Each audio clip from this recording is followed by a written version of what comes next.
Bismillahirrahmanirrahim. Warahmatullahi wabarakatuh.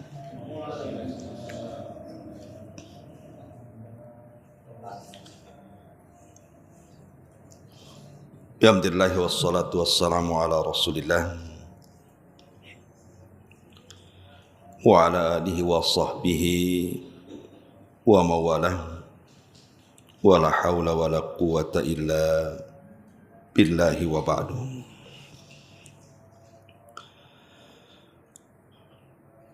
Alhamdulillah, segala puja dan puji hanya milik Allah subhanahu wa ta'ala. Salat dan juga salam tetap kita hadiahkan kepada Rasul kita, qudwah kita, uswah kita, Rasul kita Muhammad sallallahu alaihi wa ala alihi wasallam. Hadirin dan hadirat yang dimuliakan Allah subhanahu wa ta'ala, alhamdulillah di subuh kali ini setelah melaksanakan kewajiban Allah subhanahu wa ta'ala, salat yang paling berat dilakukan orang-orang munafik, kembali kita bisa duduk untuk bertalabul ilmi. Dan pembahasan di subuh ini kita akan membahas tentang orang-orang yang salat dan puasa mereka tidak diterima oleh Allah subhanahu wa ta'ala. Siapakah mereka? Kenapa penting sekali pembahasan ini? Karena kita tahu bahwa kedudukan salat itu dalam Islam sebagai tonggak daripada agama, dan puasa adalah satu dari rukun-rukun Islam. Artinya kalau kita kemudian melakukan dua ibadah mulia ini, kemudian hanya menggugurkan kewajiban tapi tidak mendapatkan pahala, tentu sebuah kerugian. Nah, di sini ada beberapa amalan yang menjadikan ibadah wajib, bahkan ibadah sunnahnya tertolak. Apa saja perkara-perkara ini? Ini dirangkum dalam sebuah hadis dari Abi Umamah radhiyallahu anhu yang dikeluarkan oleh Imam Ibnu Abi Asim dalam kitabnya As-Sunnah dengan sanad yang hasan. Nabi SAW mengatakan salasatun la yaqbalullahu minhum sarfan wala adla, akun wa mannanun wa mukadzibun bil qadari. Tiga kelompok yang tidak akan diterima ibadah wajib dan ibadah sunnahnya. Pertama, orang yang durhaka dengan orang tua. Yang kedua, orang yang menyebut-nyebut pemberian. Dan yang ketiga, orang yang mendustakan dengan takdir.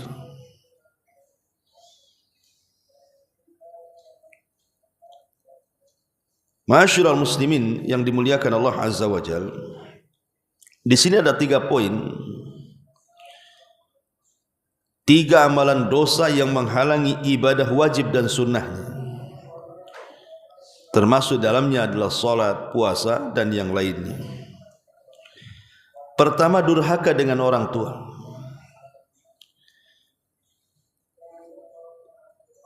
Abdullah ibn Abbas radhiyallahu anhuma pernah ditanya, apa itu uququl walidain? Apa itu uququl walidain? Seperti apa anak dianggap durhaka kepada orang tua? Maka Abdullah bin Abbas radhiyallahu anhuma mengatakan dan mencontohkan. Beliau tidak menyebutkan definisinya, tapi beliau menyebutkan contohnya. Dia mengatakan bahwa apabila kita sedang mengebut baju kita, menghempas baju kita, kemudian dalam baju kita ini ada debu, dan debunya ini melayang ke muka ibu kita atau bapak kita, maka anda telah melakukan uquq, katanya, telah melakukan kedurhakaan. Hanya mengebutkan entah kain entah apa gitu kan, rupanya di kain atau di baju kita ini ada debunya. Tanpa sadar kemudian debu itu menghampas pula ke muka orang tua kita. Kata Abdullah ibn Abbas, dia menganggap ini bagian daripada uququl walidain. Artinya padahal perkara-perkara seperti itu kan mungkin dianggap biasa. Kadang kita ngebut sesuatu di rumah kan, ada orang tua di situ. Tapi Ibnu Abbas memandang perkara yang seperti ini saja sudah dianggap uququl walidain. Apalagi lebih daripada ini, seperti membentak atau menyakiti dengan fisik atau mempermainkan perasaannya. Dan di zaman sekarang uququl walidain itu luar biasa. Persis yang disabdakan Nabi SAW, antalidal amatu rabbataha. Ketika seorang budak melahirkan tuannya, ketika menyebutkan tanda-tanda kiamat. Dan sebagian para ulama hadis mengatakan bahwa kalimat antalidal amatu rabbataha itu maksudnya adalah munculnya anak-anak durhaka kepada orang tuanya. Bahkan yang tidak terpikirkan di zaman Rasul ada di zaman sekarang, seperti anak membunuh orang tuanya. Mungkin di zaman dulu jarang kita dengar, tapi hari ini subhanallah ya, banyak sekali anak-anak yang kemudian membunuh orang tuanya dengan cara sadis, bahkan dengan alasan yang tidak masuk di akal. Dan itu bagian daripada uququl walidain. Kemudian yang kedua, manan ini mengungkit-ungkit pemberian. Dan Allah Subhanahu wa taala berfirman, wala tub ya ayyuhalladzina amanu la tubdilu shadaqatikum bil manni wal adha. Wahai orang-orang yang beriman, janganlah kalian batalkan pahala sedekah kalian dengan mengungkit-ungkit ataupun menyakiti orang yang diberi. Artinya kalau seandainya kita tidak bisa memberi, jangan menyakiti. Atau kita bisa memberi, jangan pula disertakan dengan menyakiti. Makanya Al-Quran mengatakan, qaulun ma'rufun khairun min sadaqatin yatba'uha adha. Ucapan yang baik itu, ucapan yang indah, itu masih lebih baik daripada anda bersedekah tapi menyakiti orang yang anda sedekahi. Umpamanya ada orang datang ke rumah, nampak bawa proposal, kemudian kita tidak bisa bersedekah kepada orang yang bawa proposal itu, entah proposal apalah, yang jelas bukan proposal pembangunan Masjid Al-Mansuro saja lah. Oh dia datang-datang gitu kan. Biasanya kan banyak sekarang di masyarakat, entah apa-apa yang bawa proposal tuh, kenal pun tidak kita kan. Kadang mintanya di Tanjung Uban, pembangunannya di Madura sana, atau di Padang, atau di mana itu jauh gitu ya kan. Sampai ke sini kadang-kadang minta proposalnya itu, padahal jauh kali dia bangun tuh. Ya entah benar entah salah, kayak kemarin di viral di Batam itu rupanya hoax gitu kan. Ditangkap beberapa orang itu berproposal mengatasnamakan komunitas apa untuk pembangunan masjid itu gimana gitu, atau panti asuhan, rupanya sindikat penipuan, berjaring pula banyak pula anggotanya. Memang begitulah sindikat kan, tidak mungkin bermain sendiri. Tapi kita seorang muslim kan, kalau kita tidak tahu siapa dia kan hukum berlaku kepada zahirnya. Kalau dia mengaku A ya kita percaya saja. Soal dia dusta atau tidak itu urusan dia dengan Allah kan. Tetapi kalau kita memang ragu-ragu dan tidak mau memberi, pokoknya ragu-ragu dan tidak mau memberi gitu kan, karena orangnya asing, proposal gitu kan. Kalaupun kita tidak memberi, jangan kemudian menyakiti. Maka Allah mengatakan qaulun ma'rufun khairun min sadaqatin yatba'uha adza. Ucapan yang indah itu lebih baik dibandingkan sedekah yang menyakiti. Ya kita katakan dengan santun. Ya kalau kita tidak memberi ya minimal ya kasih minuman, kasih makan. Maaf ya saya belum bisa ngasih sedekah, tapi kan enak gitu bahasanya. Daripada nyakiti. Nih saya kasih 100.000, sampai kiamat kok jangan datang lagi ya. Umpamanya gitu. Kan itu nyakiti orang gitu kan.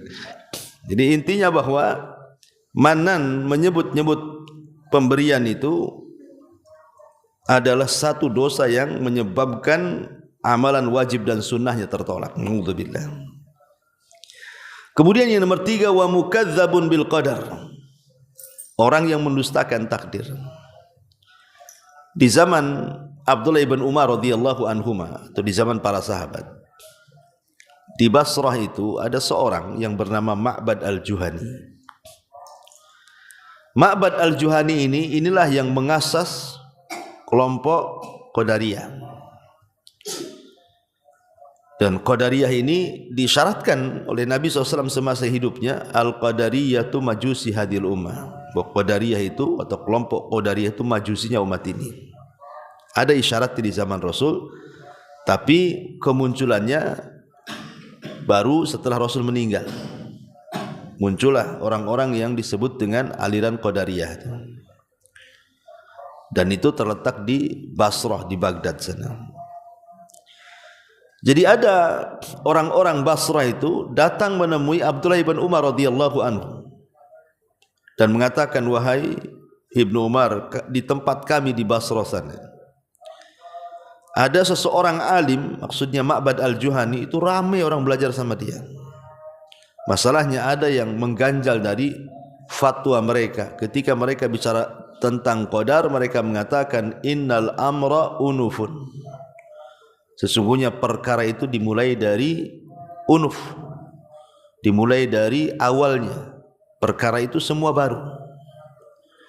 Maksudnya semua baru itu Allah Subhanahu wa ta'ala tidak akan mengetahui sebuah peristiwa kalau belum terjadi.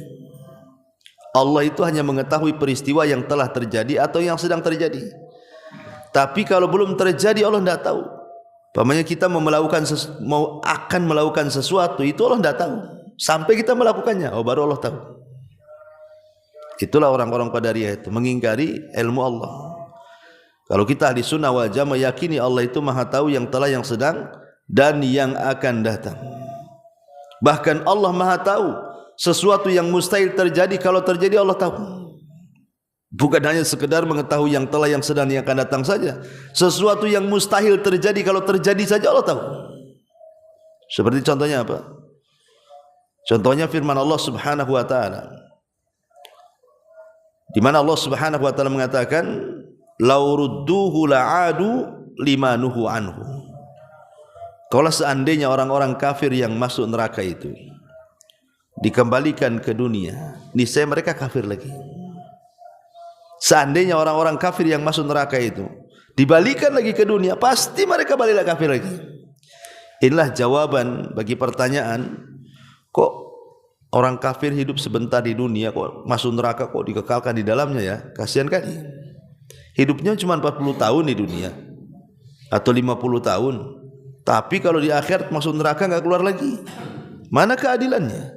Bukankah masuk neraka itu dimasukkan karena keadilan, dan masuk surga itu dimasukkan karena kasih sayang? Mana adilnya di sini katanya? Ya kalau umpamanya 40 tahun kufur, ya 40 tahun aja di neraka, kan begitu kalau adil-adilan. Tapi Allah itu maha tahu. Kalau orang-orang kafir yang masuk neraka itu dibalikkan ke dunia, kafir lagi. Itu masalahnya. Keluar dari neraka itu dibalikkan ke dunia itu mustahil. Mana ada orang masuk neraka balik lagi ke dunia, dunia pun dah hancur. Kan perkara mustahil kan itu. Sudah kiamat, sudah enggak ada dunia itu, yang ada akhirat.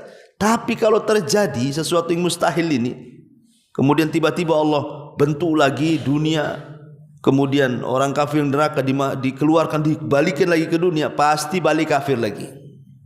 Itu kan sesuatu yang mustahil terjadi. Kalau terjadi Allah tahu namanya. Tapi orang-orang Qadariyah itu beda. Mereka mengatakan innal amra unuf, semua perkara itu dimulai dari yang baru. Maknanya dengan perkataan ini Ma'bad al-Juhani ini ingin mengatakan bahwa Allah ini tidak tahu apa yang akan terjadi, hanya tahu yang telah dan yang sedang saja. Makanya Abdullah bin Umar marah dan mengatakan, katakan kepada mereka, pada Ma'bad al-Juhani itu, saya berlepas diri dari mereka dan mereka berlepas diri dari saya, katanya. Dan saya mendengar bapak saya, maksudnya Umar bin Khattab radhiyallahu anhu, meriwayatkan sebuah hadis tentang hadis Jibril sampai kepada apa?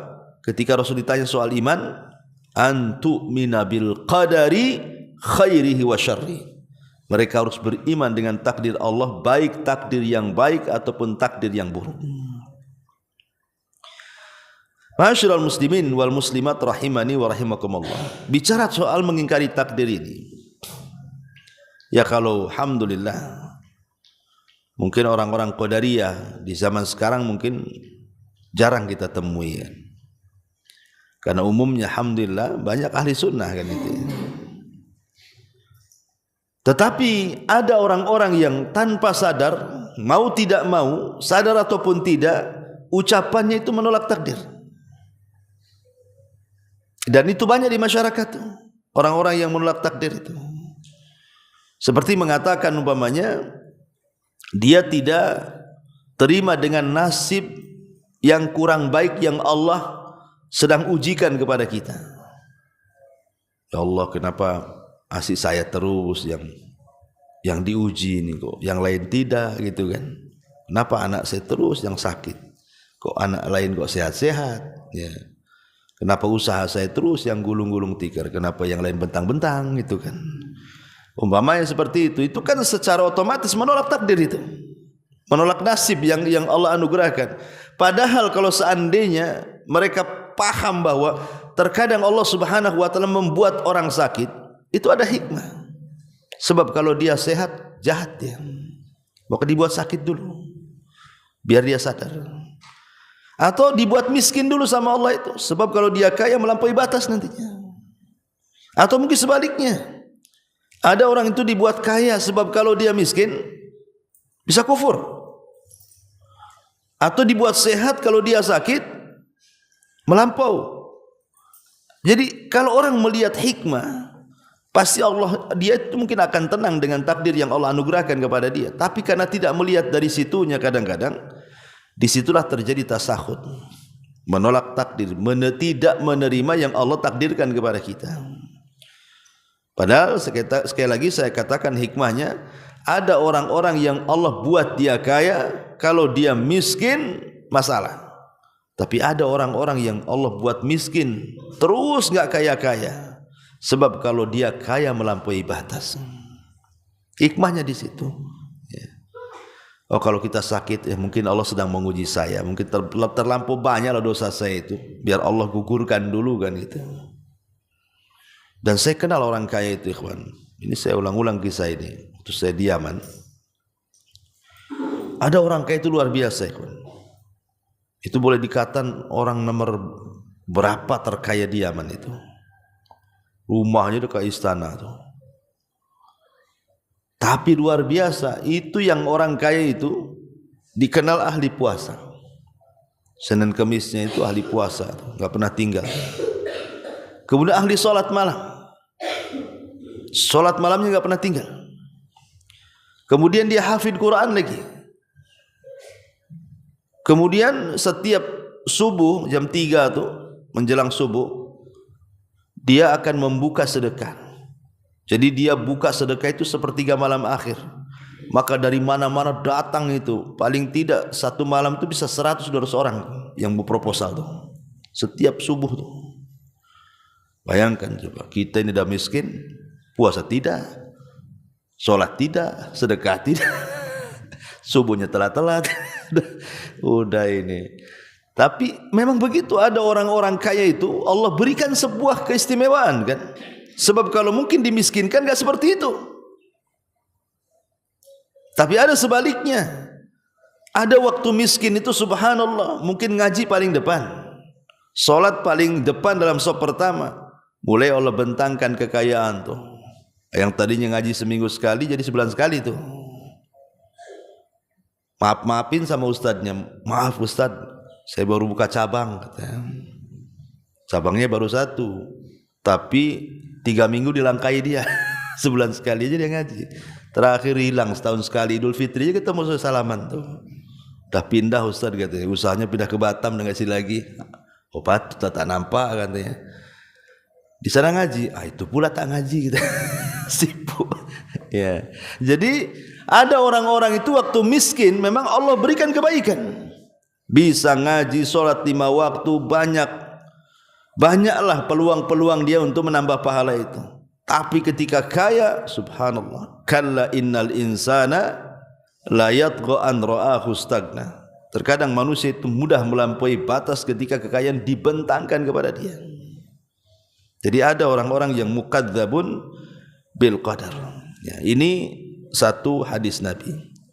Walaupun ada sebagian mengatakan riwayat ini dilemahkan, tapi ada yang menghasankan. Kemudian hadis yang kedua, hadis dari Abdullah ibn Amr.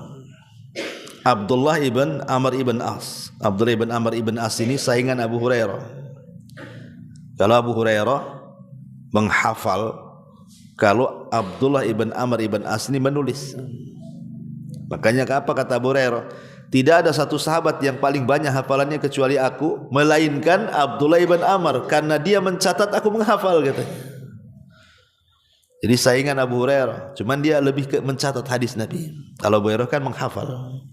Karena di zaman itu hafalan hadis itu ada 2, dhabtus sadri wa dhabtul kitabah. Ada yang diletakkan di dada, ada yang diletakkan dalam catatan. Tapi yang meletakkan di dada lebih banyak dibandingkan yang meletakkan di catatan. Jadi orang dulu itu lebih ke hafalan dibandingkan ke catatan. Kalau orang sekarang lebih banyak ke catatan dibandingkan hafalan. Ada yang lebih parah lagi, tidak menghafal, tidak mencatat. Itu parah itu. Ya. Taib. Kemudian disebutkan dari Abdullah bin Amr ini, qala Rasulullah sallallahu alaihi wasallam, "Thalathatun la tuqbalu lahum salatur rajuli." La tuqbalu lahum salatun. Thalathatun la tuqbalu lahum salatun. Ada 3 orang yang solatnya tidak akan diterima. Ar-rajulu ya ummul qauma wa hum lahu karihun. Seseorang yang menjadi imam solat sementara makmumnya benci sama dia. Kemudian yang kedua, war-rajulu la ya'ti salata illa dibara. Orang yang tidak melaksanakan solat kecuali setelah habis waktunya. Kemudian yang ketiga, yang terakhir, wa man i'tabada muharrara, dan orang yang memperbudak orang yang merdeka. Hadis ini memang menjadikan perselisihan para ulama, seperti Syekh Albani melemahkan hadis ini, kecuali kalimat yang pertama, kata Syekh Albani itu sahih. Budak yang seorang imam yang dibenci oleh makmumnya, itu saja yang benar. Ya, kalau yang lainnya lemah, kata Syekh Albani. Nah di sini Nabi SAW mengatakan 3 kelompok itu. Pertama, imam yang dibenci makmumnya. Imam yang dibenci makmumnya. Tentu bukan karena hasad benci makmum kepada imam itu. Bukan karena imamnya kaya dia miskin hasad gitu. Atau sebaliknya, bukan. Tetapi maksudnya karena imamnya itu mungkin ahli maksiat, orang fasik.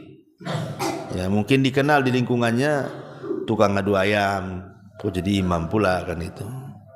Imam di tengah-tengah gelanggang, imam pula di dalam masjid, kan. Ini 2 imamnya jadinya. Jadi benci itu karena kemaksiatan yang dilakukan dia. Ya. Atau mungkin karena dia ahli bidah. Mungkin karena dia melakukan bid'ah. Kita enggak suka gitu ya kan. dan dia suka ngajak-ngajak orang dengan bid'ahnya, atau karena dia memang murtakib al-kabair, dia suka melakukan dosa besar, mungkin dia pezina, naudzubillah, pemabuk dan begitu seterusnya. Kita nggak suka kalau jadi imam tuh, ya. Maka kalau yang tidak suka seperti ini, nah imamnya ini tidak akan diterima sholatnya. Imam yang seperti ini tidak akan diterima sholatnya, karena Rasul mengatakan ar-rajulu ya ummul qaum wa hum lahu karihun. Seseorang yang menjadi imam dalam sholat sementara semua makmumnya benci sama dia, maka sholatnya tidak akan diterima. Kemudian juga yang kedua di sini disebutkan war-rajulu la ya'ti sholata illa dibara. Seorang tidak sholat kecuali keluar waktunya. Ya jelaslah kalau sholat di luar waktu ya nggak terimalah sholatnya. Sholat itu ada waktu-waktunya. Duhur ke asar, asar ke maghrib, maghrib ke isya, isya ke subuh, subuh ke duhur, kan semua ada waktunya. Kecuali kalau darurat. Contoh umpamanya dalam peperangan, Nabi SAW pernah menjaga parit dalam perang Khandaq sehingga melaksanakan asar di waktu maghrib. Atau di zaman para sahabat ketika menyerang Tustar, Anas bin Malik menceritakan ketika robohnya benteng Tustar itu tepat ketika adzan subuh, sehingga para sahabat harus milih nyerbu atau milih sholat subuh. Kalau milih sholat subuh ini kesempatan tidak ada lagi, karena mereka sudah mengepung 1,5 tahun.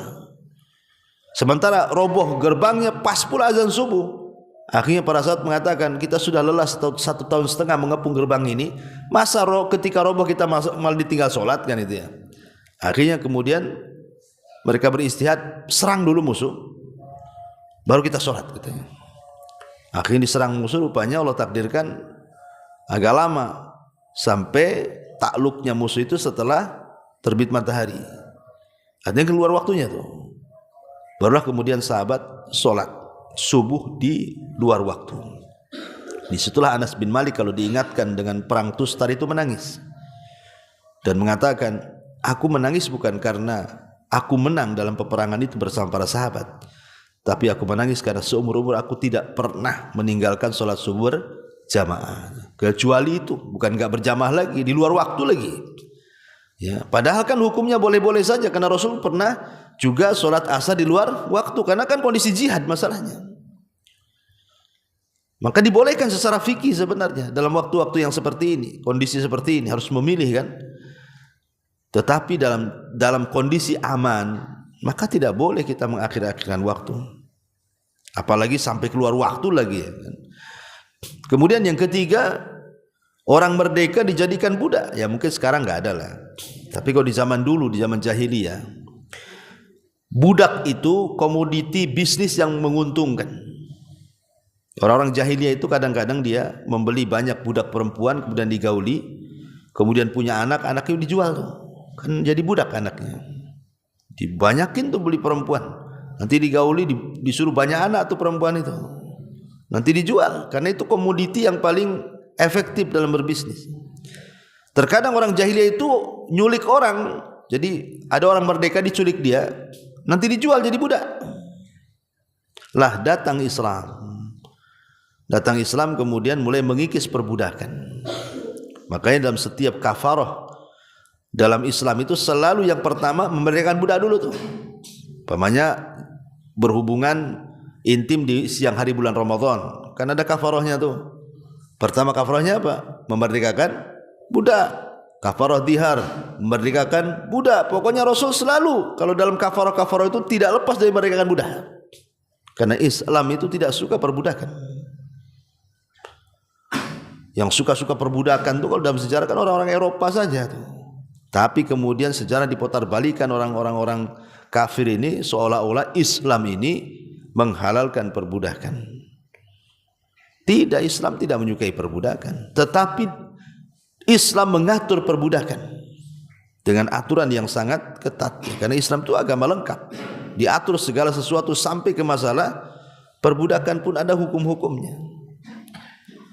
Ma'asyiral muslimin yang dimuliakan Allah Azza wa Jalla. Contoh yang diperbudak padahal dia orang merdeka siapa? Sahabat Salman Al-Farisi. Salman Al-Farisi ini orang merdeka. Dia orang Persia, agama Majusi. Kemudian ketika bapaknya memerintahkan dia untuk menjaga api, ya, jangan sampai padam, dari rumah ke tempat penjagaan api itu kan jauh, sehingga harus melewati gereja. Tertarik dia dengan gereja, masuk dia Nasrani.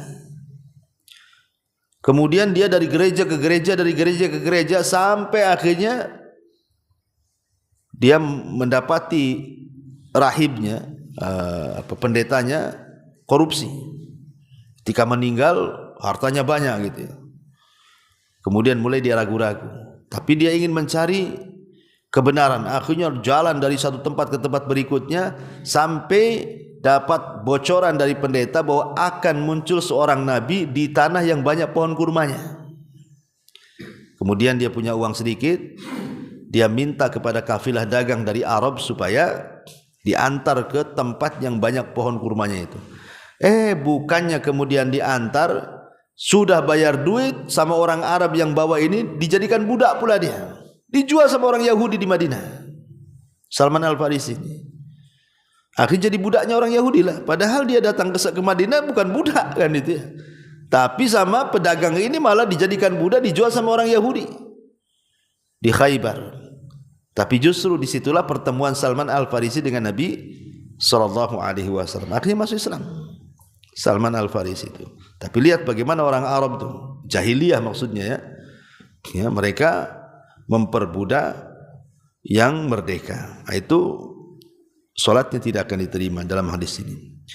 Kemudian juga ada riwayat yang lain, ada tambahannya adalah wa akhwan mutasarian.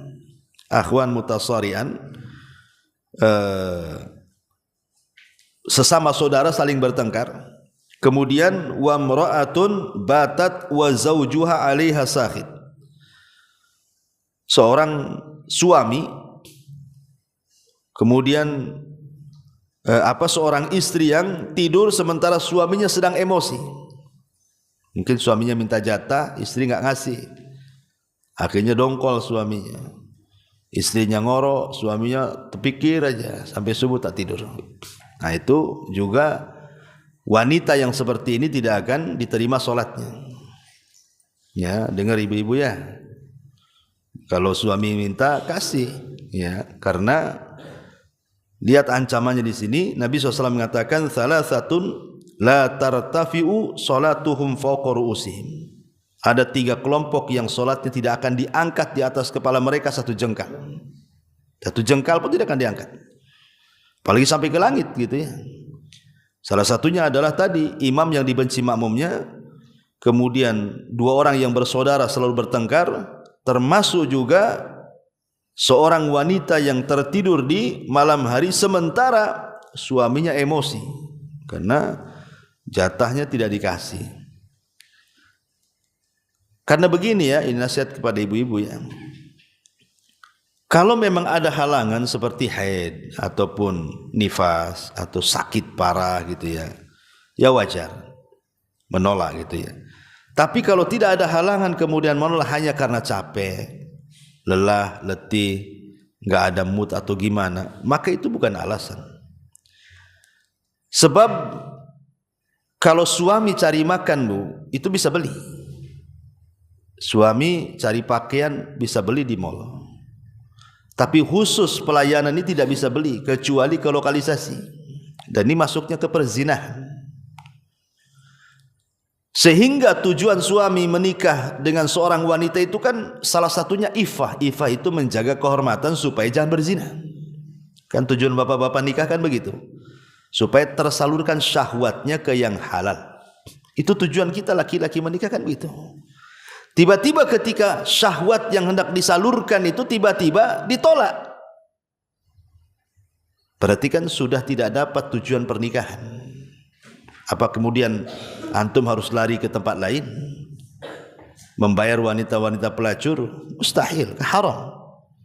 Ya, kalau makan bisa dibayar COD, ya kan? Marketplace banyak kan gitu ya, Tokopedia. Macam bisa beli kan. Tapi khusus urusan ranjang ini nggak bisa dibeli. Mau beli kemana? Ya, barangnya ada di rumah. Jadi yang seperti ini harus dipahami bahwa seorang laki-laki tidak bisa ditolak karena itu justru pahalanya di situ.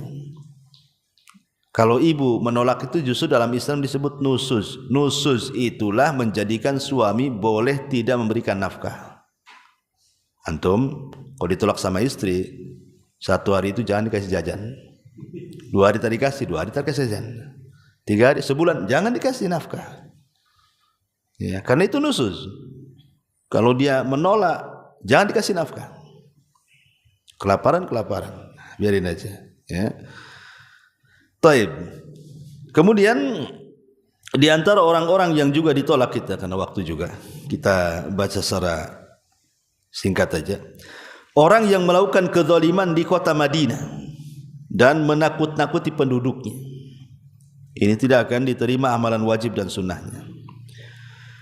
Ataupun orang yang mendatangkan kebid'ahan di kota Madinah dan melindunginya. Ini juga masuk dalam kategori tidak akan diterima amalan wajib dan sunnahnya. Kemudian juga orang yang manintasaba ila ghairi abi, ngaku-ngaku nasabnya orang padahal bukan. Dan ini banyak di masyarakat yang ngaku-ngaku nasab, namanya ngaku-ngaku keturunan Nabi padahal dia tidak punya nasab yang benar. Ya, padahal kalau kita tahu bahwa nasab-nasab ke Nabi itu kan jelas tuh ada badan khususnya, namanya badan nasab, ya kan? Kalau tidak masuk di badan itu, kemudian dia menyambung-nyambungkan nasab, nah itu namanya menasabkan kepada yang bukan bapaknya. Atau antum contoh yang lain, ngangkat anak, tiba-tiba bapaknya lain, tapi nasabnya ke antum yang menjadi bapak angkatnya. Kan banyak tuh di masyarakat kan, ngangkat anak dari bayi karena kadong sayang, nanti boleh jadi mungkin nanti bertabrakan di kakak, di ini, di itu, macam-macam. Akhirnya nasabnya dinasabkan ke bapak angkatnya. Tak boleh. Kenapa orang yang seperti ini dalam riwayat itu sampai dilaknat tuh? Karena nanti kalau seandainya nasab ini sembarangan dinasab-nasabkan kepada orang, itu konsekuensinya berat. Pertama bicara soal mahram. Kalau bukan mahramnya, tiba-tiba dijadikan nasab masuk ke mahram, berarti kan namanya mahram kan boleh safar berdua. Namanya mahram kan bisa safar, bisa ikhtilat, bisa jabat tangan, ya kan? Dilarang menikah. Nanti hukum mahram tak jalan tuh. Kalau seandainya kemudian dia dinasabkan kepada bapaknya, kemudian ketemu dengan anak kandung bapak itu, seolah-olah itu anak dia, batallah hukum mahram di sini jadinya kan. Berarti dia tidak menyadari bahwa dia itu sebenarnya bukan mahramnya, tapi seolah-olah dia mahram, akhirnya menghalalkan semuanya. Ikhtilat boleh padahal haram, dia bukan mahramnya kok. Ya, kemudian juga safar bersama enggak boleh. Kemudian sentuhan, salaman enggak boleh kan itu. Tapi karena merasa sudah dinasabkan ke bapaknya seolah-olah sama dengan anak kandungnya, akhirnya batallah hukum mahram di situ. Waris, anak angkat gak dapat waris. Tapi karena sudah dinasabkan ke bapaknya binnya, akhirnya kan secara zahir mewarisi kan, padahal dia bukan ahli waris, anak angkat itu.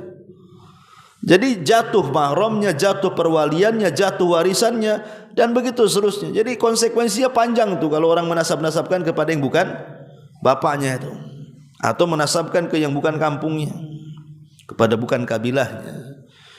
Ya, nah, seperti itu. Ya, jadi enggak boleh.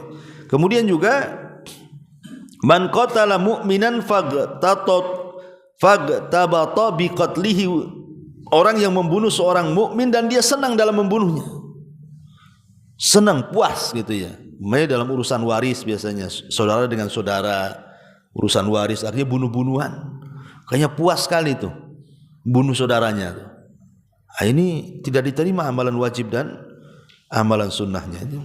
Termasuk juga disebutkan orang yang man ata bi jarimatin mungkar, orang yang mendatangkan kemungkaran yang atau dosa yang sangat mungkar, seperti kerusakan, merusak hutan, merusak apa, merusak ini, merusak itu, menjadi kota utoruk, perampok dan begitu seterusnya, menakuti orang lah. Nah, itu juga masuk pada orang yang tidak akan diterima amalan wajib dan juga amalan sunnahnya. Inilah diantara pembahasan kita di pagi hari ini. Mudah-mudahan ada manfaatnya. Taib, sebagaimana janji di semalam, kalau ada yang bertanya kita buka tanya jawab, silakan. Kalau tidak ada ya baguslah, ya kan? Ikan sepat ikan gabus ya. Gitu.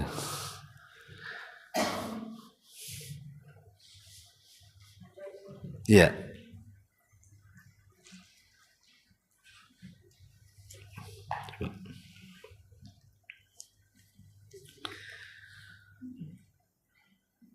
Semoga Ustaz dan keluarga dirahmati. Amin. Seorang istri yang mana orang tanya, gimana nih? Seorang istri yang mama orang, ini orang apotek yang bisa baca nih. Resep. Tentar. Sakit di kampung tapi si istri tidak dapat izin dari suami. Oke, paham. Jadi orang tua istri ini di kampung sakit, ya. Kemudian mungkin mau menziarahi orang tuanya, tapi si istri tak dapat izin dari suami.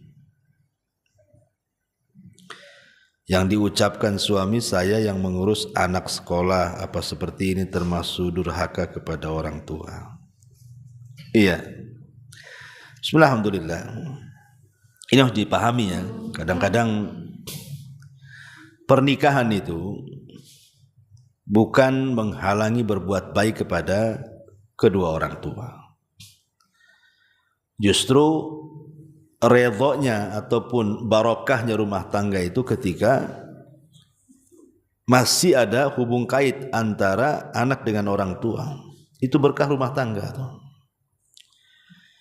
Jadi saya sarankan ya kepada antum, kalau memang kita ini masing-masing punya orang tua, saya punya orang tua, istri saya punya orang tua, kan harus begitu. Kalau dua-duanya masih hidup kan. Maka berbaktilah kepada kedua orang tua, jangan menghalangi salah satu dari keduanya. Jangan pula istri mengajari suami durhaka kepada orang tua ataupun sebaliknya.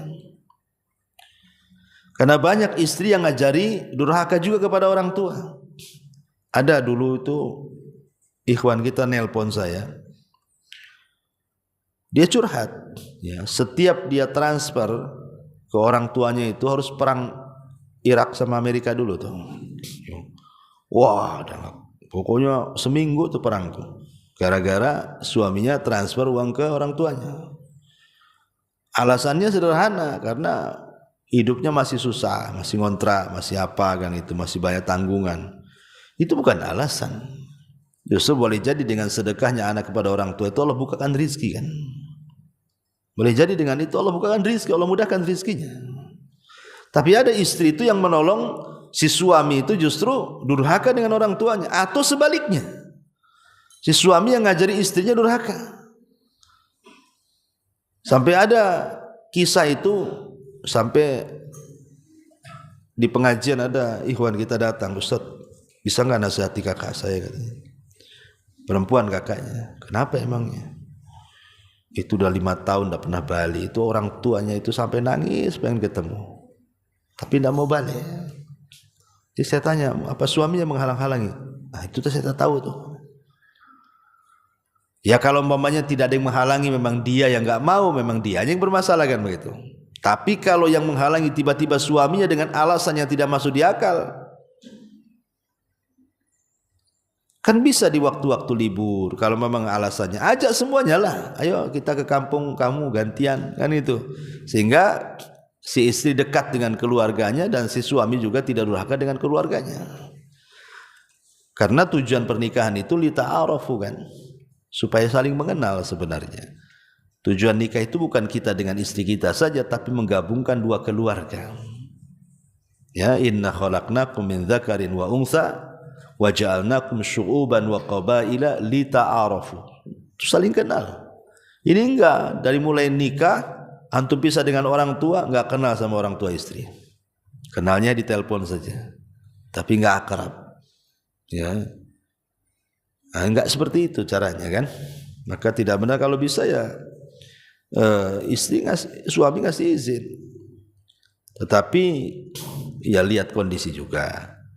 Kalau bisa sih sama-sama lah pulang. Apalagi jarak tempuh yang ditempuh itu kan membutuhkan mahram. Kan nggak mungkin istri berangkat sendiri kan tanpa mahram.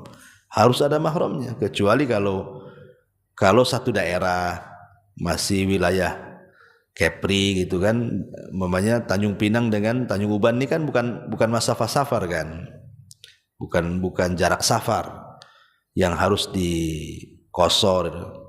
Kalau puasa boleh batal kan nggak, lain kalau ke Batam mungkin kan, itu dianggap safar. Tapi kalau Pinang Uban nggak lah kan, jalan darat kan. Kalau jaraknya bukan jarak safar, nggak perlu pakai mahram. Yang penting aman di jalan. Tapi kalau sudah jarak safar itu tidak bisa safar sendirian. Safar sendirian. Itu memang ajaran Islam seperti itu. Ada juga yang tanya, dia seorang akhwat tuh PNS. Dan biasanya PNS nih suka kesana kemari kan itu ya kan, kadang-kadang itu kalau bagian-bagian tertentu kadang studi banding kesana kemari gitu ya. Kadang-kadang main berangkat aja dengan kawan-kawannya. Ini tidak boleh, ya harusnya bawa suaminya lah. Jadi hal-hal yang seperti ini, kenapa kemudian akhirnya banyak perselingkuhan, banyak ini, banyak itu? Ya karena melanggar syariat itu tadi. Kemarin saya di WA itu, Ustadz, gimana hukumnya saya ikut reuni anak tahun 90-an itu apa itu? Pokoknya dia reuni anak SD lah. Kelas 6 tahun 90-an itu atau berapa gitu. Istrinya nggak ngizinin. Nggak boleh istrinya. Marah suaminya. Karena mungkin istrinya tahu, karena banyak kejadian habis reuni itu ketemu pacar lamanya kan. Itu kan banyak tuh. Banyak selingkuh-selingkuh gara-gara reuni itu. Ya, mungkin dulu waktu SD-nya culun-culun kok udah ganteng pula sekarang kan. Atau sebaliknya gitu kan, jadi pengusaha. Kan banyak yang seperti itu. Padahal dia ngaji. Saya bilang betul lah istri antum tuh. Nggak usah ikut. Apa faedahnya reuni di situ? Antum mau ceramah di situ diundang. Kalau hanya makan-makan nggak ada faedahnya apa? Kalau mau bawa keluarga, saya bilang kan. Bawa anak istri antum, kenal kan? Bahwa antum sudah nikah. Ini sengaja pula berpura-pura bujangan antum situ kan. Ini kan masalah. Jadi ada juga yang gatal lah bahasa saya ini. Oh, Ikhwan gatal juga rupanya. Subhanallah, bukan orang awam aja, ikhwan dan ngaji pun masih juga gitu. Wallahu a'lam. Cukuplah. Subhanallah bihamdika, asyhadu an la ilaha illa anta astaghfiruka wa atubu ilaik. Wallahu ta'ala alam. Assalamualaikum warahmatullahi wabarakatuh.